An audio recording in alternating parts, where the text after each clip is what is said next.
प्रणाम मित्रों, मैं हूं विकास सक्सेना। सामाजिक एवं राजनीतिक घटनाओं के विश्लेषण के यूट्यूब चैनल चैतन्य में आपका स्वागत है। आप देख रहे हैं विकास की बात। पिछले 16 महीने से रूस और यूक्रेन के बीच भयानक युद्ध चल रहा है। पूरी दुनिया तीसरे विश्व युद्ध के मुहाने पर खड़ी है।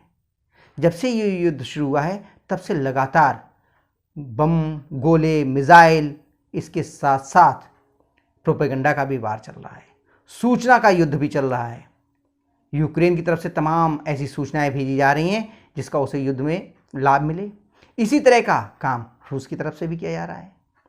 जब ये युद्ध शुरू हुआ था तो तमाम सामरिक विश्लेषक और युद्ध के जो बहुत ही जानकार हैं, आर्थिक विश्लेषक हैं, वो ये कह रहे थे कि ये युद्ध 10 दिन से ज़्यादा चला तो रूस की जो आर्थिक व्यवस्था है वो बहुत ख़राब हो जाएगी और रूस को इस युद्ध से कदम पीछे खींचने पड़ेंगे। इसके अलावा दूसरी तरफ ये भी कहा जा रहा था कि यूक्रेन की जो सामरिक क्षमता है वो रूस से बहुत कम है, तो रूस चंद ही दिनों में इस युद्ध को जीत लेगा। लेकिन ये इस युद्ध को चलते हुए 16 महीने का समय बीत चुका है। युद्ध कहीं पे भी ख़त्म होने की ओर नहीं जा रहा है। लगातार मिसाइल, बम आदि फेंके जा रहे हैं। अभी 2 दिन पहले जो एक सूचना आई, जो एक समाचार आया रूस से, वो बहुत चौंकाने वाला था। रूस के राष्ट्रपति व्लादिमीर पुतिन के अत्यंत विश्वास पात्र येवगेनी प्रिगोजिनी, उनके बारे में कहा गया कि उनकी वैगनर आर्मी ने रूस के खिलाफ विद्रोह कर दिया है। तो ये पूरा घटनाक्रम क्या था? क्या वास्तव में जो ये निजी सेना है उसने रूस के खिलाफ विद्रोह किया, या फिर ये भी प्रोपेगेंडा वार का एक हिस्सा थी, या इसके माध्यम से रूस कोई बहुत बड़ा कारनामे को अंजाम देना चाह रहा है? तो इसको समझने से पहले हम लोग ये समझ लें कि ये प्रिगोजिनी कौन है, वैगनर आर्मी क्या है, इसने क्या किया और इसका क्या मतलब हो सकता है। इसको हम लोग थोड़ा सा इस वीडियो में समझने की कोशिश करेंगे। तो पहले ये समझ लीजिए कि जो ये वैगनर आर्मी है ये रूस का एक निजी सैन्य संगठन है, प्राइवेट सैन्य संगठन है, सरकारी जो है सेना नहीं है। वैसे तो रूस में निजी सेनाओं पर पूरी तरीके से प्रतिबंध है। इसके बावजूद येवगेनी प्रिगोजिनी की जो ये सेना है उसको एक कंपनी के रूप में पंजीकृत किया गया है रूस में, और इसका जो मुख्यालय है वो सेंट पीटर्सबर्ग में है, जिसको पहले लेनिनग्राद बोलते थे। और ये जो प्रिगोजिनी है ये लेनिनग्राद के ही रहने वाले हैं, वहीं पे उनका जन्म हुआ था। इस सेना में इस समय 25,000 से ज़्यादा लड़ाके हैं। सबको मालूम है कि प्रिगोजिनी के जो रूसी राष्ट्रपति हैं व्लादिमीर पुतिन, उनसे बहुत नज़दीकी संबंध है। उन्हीं की वजह से उन्हें तमाम ठेके मिले और वो अरबपति बन गए, एक छोटे से जो रेस्टोरेंट चलाते। अब जो वैगनर आर्मी है ये तमाम तरह के काम रूस के लिए और रूसी सेना के लिए करती है।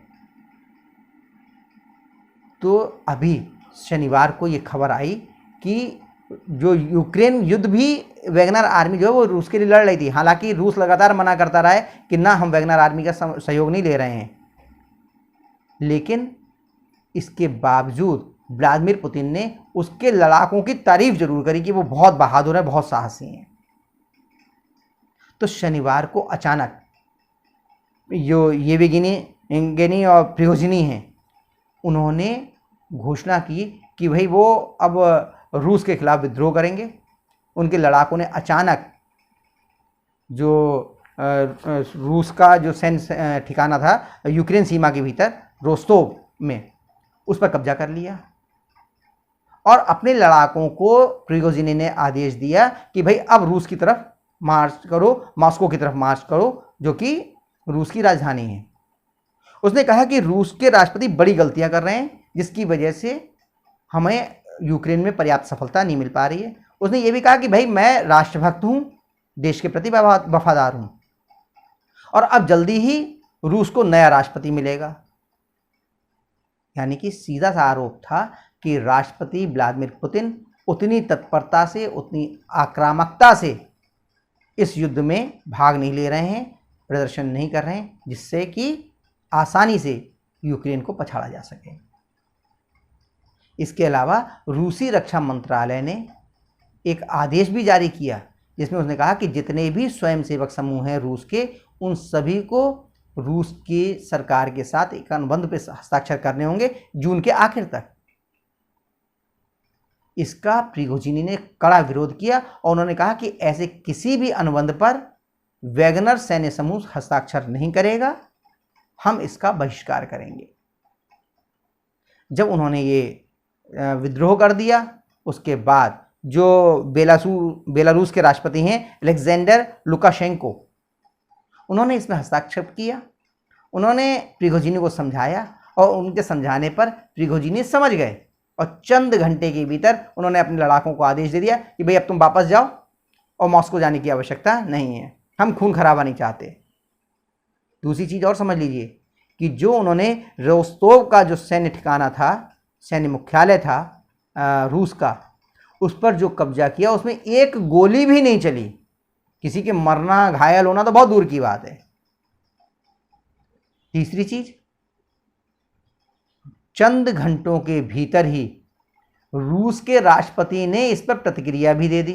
यानी कि एक सैन्य ग्रुप जो उनका बहुत ही विश्वसनीय था, उसने जो विद्रोह किया उस पर चंद घंटे के भीतर व्लादिमीर पुतिन ने प्रतिक्रिया दी और उन्होंने कहा कि भाई ये यूक्रेन युद्ध के भीतर हमारी पीठ में छुरा घोंपने जैसा है, इस विद्रोह को बर्दाश्त नहीं किया जाएगा, इसे पूरी सख्ती से कुचला जाएगा और जिन्होंने ये कुकृत्य किया है उनके खिलाफ सख्त से सख्त कार्रवाई की जाएगी। सामरिक रणनीति के अनुसार, सैन्य रणनीति के अनुसार कभी भी इतनी जल्दी प्रतिक्रिया आना स्वाभाविक नहीं है। उसको तोला जाता है, निपटा जाता है, लेकिन नहीं, मॉस्को की सड़कों पर सेना की गश्त शुरू हो गई, टैंक घूमने लगे, व्लादिमीर पुतिन का बयान आ गया, रक्षा मंत्रालय का बयान आ गया और प्रिगोजिनी जिन्होंने इतना बड़ा कदम उठाया था चंद घंटे के अंदर वापस भी लौट गए। उन पर दर्ज हुई एफआईआर भी वापस ले ली गई। लेकिन इसके बावजूद पुतिन आज तक कह रहे हैं कि जिनने विद्रोह किया उनके खिलाफ सख्त कार्रवाई की जाएगी। तो कहीं ऐसा तो नहीं ये पूरा का पूरा जो विद्रोह की खबरें आईं, जो सैन्य मुख्यालय पे कब्जे की खबरें आईं, जो कुछ भी आया, ये वैगनर आर्मी का रूस की सरकार के साथ में कोई सामंजस्य नहीं है, कोई संबंध नहीं है, ये स्थापित करने के लिए किया गया हो। ध्यान कीजिए कि सारे ही जो पश्चिमी मीडिया है या पश्चिमी देश हैं और अमेरिका, ये लगातार आरोप लगा रहे हैं कि वैगनर आर्मी रूस की सेना के लिए युद्ध कर रही है। और ख़ासतौर से जब यूक्रेन में बाखमुत शहर जो है उस पर कब्जा किया गया तो उसमें यूक्रेन की सेना के खिलाफ सबसे ताकत से जो लड़े थे वो वैगनर लड़ाके थे। इसके अलावा पूर्वी यूक्रेन में जो विद्रोही समूह हैं यूक्रेन के, उनको भी लगातार बढ़ावा ये वैगनर आर्मी और उसकी गुप्तचर जो विभाग है वो देता है। ध्यान कर लीजिए कि वैगनर समूह का गुप्तचर विभाग भी है। इन पे वो सारे अत्याधुनिक हथियार, टैंक, बख्तरबंद गाड़ियाँ मौजूद हैं जो किसी भी देश की प्रोफेशनल सेना के पास होती हैं। ये भी कहा गया कि वैगनर आर्मी को यूक्रेन के राष्ट्रपति जेलेंस्की की हत्या का ठेका दिया गया था, सुपारी दी गई थी। तो इस तरह से जब अब वैगनर आर्मी को रूस की सेना से अलग दिखाया जा रहा है और लगातार अभी भी वैगनर आर्मी जो है वो यूक्रेन के खिलाफ युद्ध भी कर रही है, क्योंकि वो तो देशभक्त लड़ाके हैं। ध्यान कीजिए कि हर देश की जो सेना होती है उसके ऊपर कुछ अंतर्राष्ट्रीय कानून लगते हैं, युद्ध संबंधी नियम और कानून लगते हैं, लेकिन जो प्राइवेट आर्मी है वो तो एक भाड़े के लड़ाकों का गिरोह है, उस पर तो कोई नियम कानून लगना नहीं है। तो कहीं ऐसा तो नहीं कि पुतिन इस वैगनर आर्मी के जरिए कोई ऐसा काम करवाने वाले हों जिससे कि अंतर्राष्ट्रीय नियम और कानूनों का उल्लंघन होता हो। ध्यान कीजिए, जब क्रेमलिन जो राष्ट्रपति का निवास स्थान है पुतिन का, उस पर जब ड्रोन पहुंच गए थे तब भी मैंने एक वीडियो बनाकर कहा था कि कहीं ये प्रोपेगेंडा वार का हिस्सा तो नहीं है। तो मुझे लग रहा है कि जिस तरह से वैगनर आर्मी ने विद्रोह किया है वो विद्रोह ना होकर प्रोपेगेंडा वार का एक हिस्सा है, और हो सकता है ये इससे भी ज़्यादा कुछ हो और रूस की सेना और व्लादिमीर पुतिन इन वैगनर लड़ाके जो हैं इनके माध्यम से कोई बहुत बड़ी कार्रवाई को अंजाम देने वाले हों। तो वो क्या करने वाले हैं, उनकी रणनीति क्या है, ये तो जल्दी ही हम लोगों के सामने आ जाएगी अगर इस तरह का कुछ हुआ तो आज के अंक में बस इतना ही। अगले अंक में हम लोग फिर मिलेंगे। आपसे अनुरोध है कि अगर आपको ये वीडियो पसंद आया हो तो इसे लाइक कीजिए, शेयर कीजिए, और अगर आप चैनल पर नए हैं तो आपसे ये भी अनुरोध है कि इस चैनल को सब्सक्राइब करने के बाद नोटिफिकेशन का बेल आइकन अवश्य दबाइए। धन्यवाद, प्रणाम।